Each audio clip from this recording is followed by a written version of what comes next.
કેટલાક લોકો પોતાના હેલ્થ માટે અને વજન ઘટાડવા માટે ઓટ્સનો રેગ્યુલર ઉપયોગ કરે છે. તો ઓટ્સનો રેગ્યુલર ઉપયોગ કેટલાક લોકોને ફાયદાની જગ્યાએ નુકસાન પણ કરી શકે છે.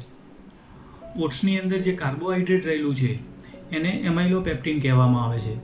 હવે જ્યારે તમે ઓટ્સ લો છો ત્યારે એના પાચન માટે એમાઇલેઝ નામનો એન્ઝાઇમ આવે છે અને તરત જ એનું પાચન થઈ જાય છે.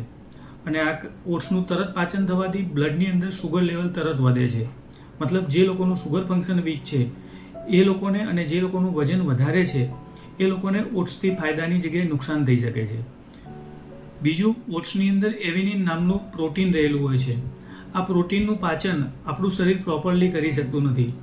માટે જે લોકોને આંતરડા વીક છે એ લોકોને ઓટ્સ ફાયદાની જગ્યાએ નુકસાન કરી શકે છે. તો આટલા લોકોએ ઓટ્સનો ઉપયોગ ટાળવો જોઈએ.